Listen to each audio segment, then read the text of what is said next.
Hey guys, Wade Willis here for Wade's Weeb Reviews. So pumped to be talking about this next episode, and this is episode 14 for Higurashi Go.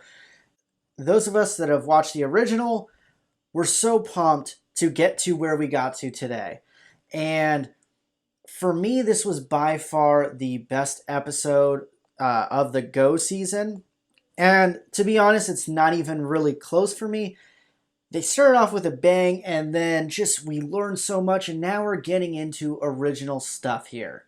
Disclaimer, I still have one more episode to watch of Higurashi Ray, so if for some reason some wild stuff happens there that happened in this episode, alright, but I kind of find that hard to believe. In this review, I'm going to break down the episode, go into really important points to me, and then I'm going to go into my theories and predictions and some theories and predictions other people have brought up in my comments before.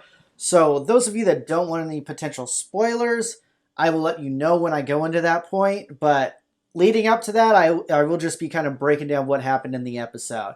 And guys, if you haven't already subscribed to my channel, please do. Tons of Higurashi content, lots of anime reactions, reviews.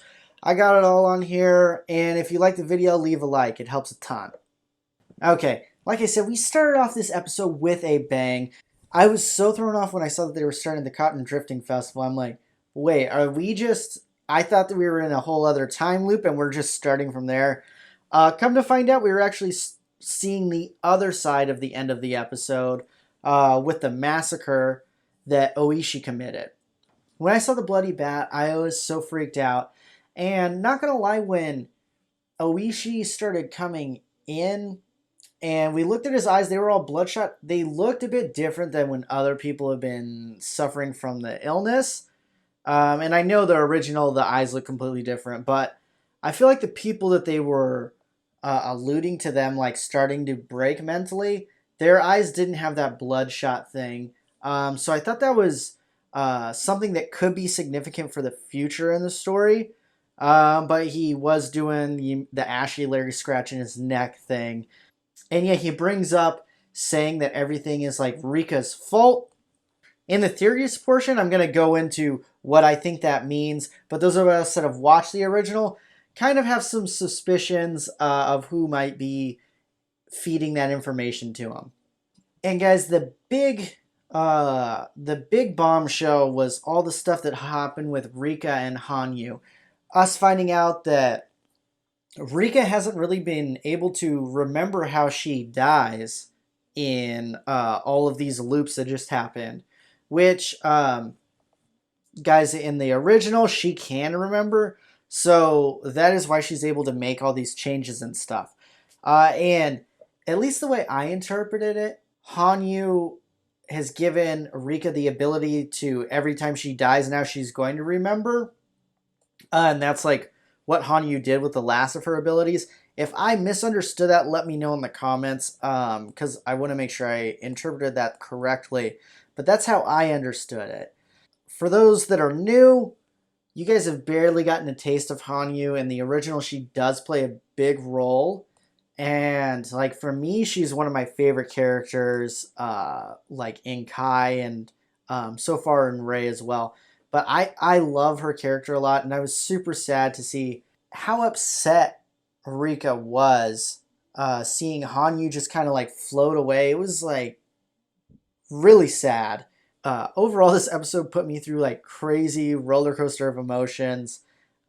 We also found out that there is a weapon that can kill a looper. So this is what Hanyu was referring to, someone who continues to be on these loops and will remember everything, and they don't die. Their physical body does, but their soul or spirit keeps coming back. And there is a weapon to actually end that process. I'm going to go into the significance of that more into the theories, but Rika was kind of interpreting this as she's the only looper, and that now she has the ability to end her life when she does want it. And then we have a kind of a fun but sad part where this where the crew is playing hide and seek with Rika, and Rika decides kind of that she is going to find this weapon and kill herself, is what, as the audience, we're led to believe. Finds this weapon, and it's a shard. And guys, this shard is in the opening, and I seen it in the opening, and I'm like, what is this from? Because I don't remember it in anything else. And again, I still have one episode like left in Ray, so I don't know if that's gonna come into play in Ray at all. But I haven't seen that except for in the opening, so I'm like, oh, okay, we're getting more info. I know there's some other stuff from the opening. Some people have pointed out to me as well. Cool that we got, now that we know what that shard has been in the opening. She's ready to kill herself, and then she hears she didn't expect anyone to continue looking for her after dark, but her friends, being amazing friends, know that something's up with her, and they're like, we're gonna find her no matter what. She eventually like decides, okay, I'm gonna do 5 more loops.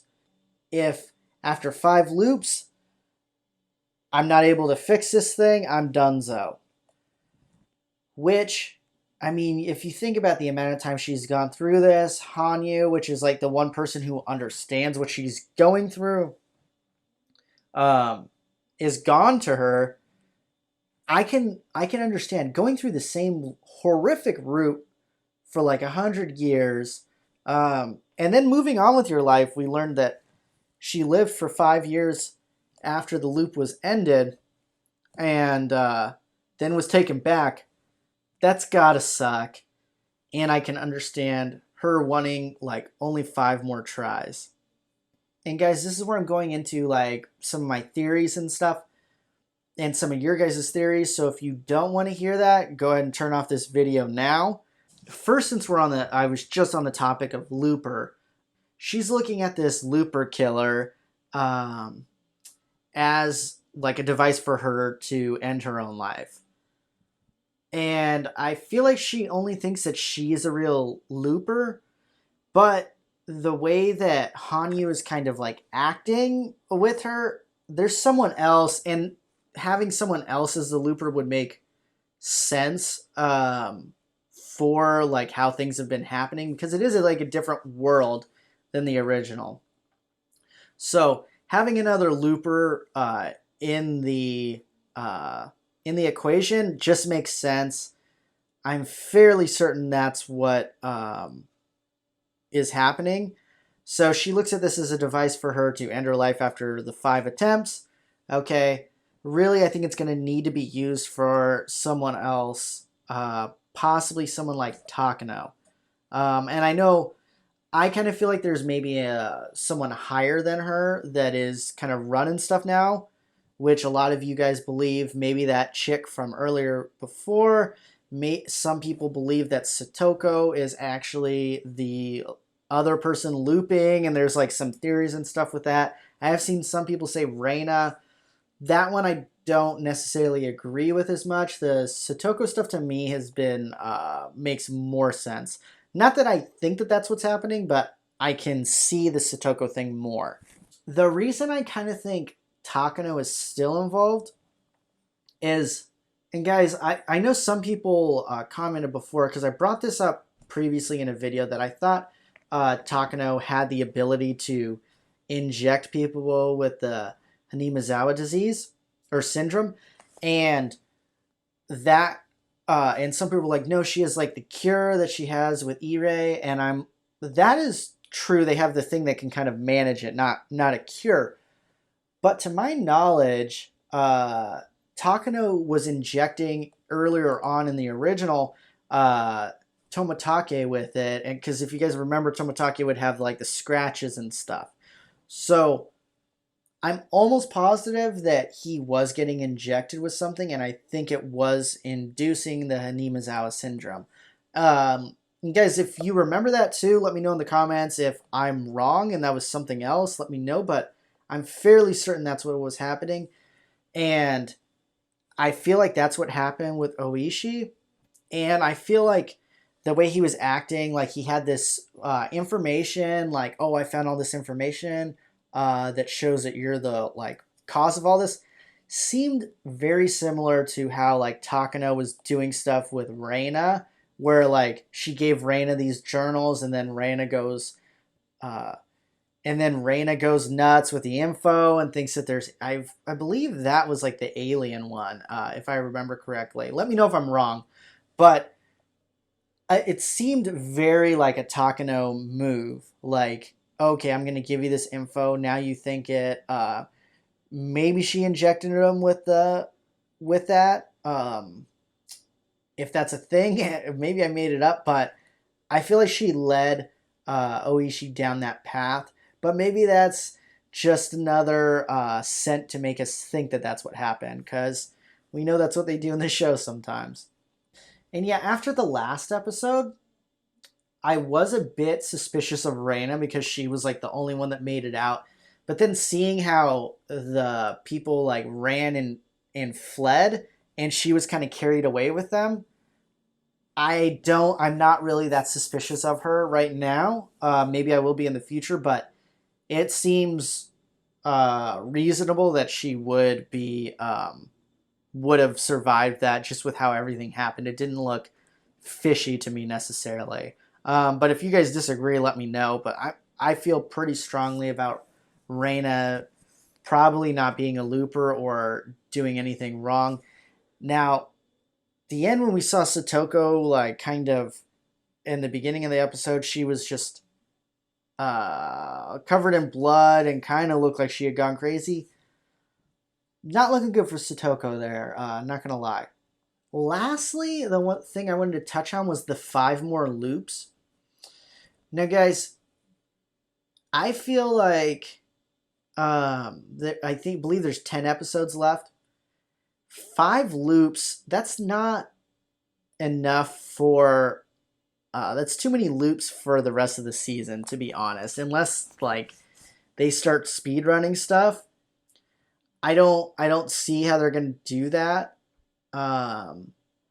So I kind of feel like this is telling us like, hey, there's gonna be a season 2. That's what I think. Maybe they're gonna make us think that, oh, it's gonna fail, and maybe at the end of the season she somehow ends it. She had extra loops to spare, but I don't know. Maybe she ends up getting. Well, I guess if she gets killed with the looper killer, it doesn't matter how many loops she had too. So I guess that's an option, but it gives me kind of more hope that there is going to be another season. And because I also feel like from now on the loops are going to be a bit longer, like how they did in the original series. Kind of I believe like the second season, I believe there were only like 3, maybe 4 loops in 24 episodes. So that kind of puts things in line for me. Like we could have two more in this season and then 3 for the next season. I could see them do that. But I'd love to know what you guys think. I'm hopeful that we get another season because right now we're finally getting into stuff. I feel like, okay, now it's original stuff. We're starting to find out how the story is different. Not that we're going into these loops and then the loops are kind of flipped on their head, which was fine. I'm not complaining. I enjoyed it. But now we're getting into like some serious stuff and what makes me love Higurashi. But I love to hear what you guys thought about the episode. Let me know in the comments. Let me know your guys' theories. Again, guys, you guys have done an amazing job this season. Write spoilers, hit some returns, and then put your guys' theory and stuff. Love to see your guys' theories.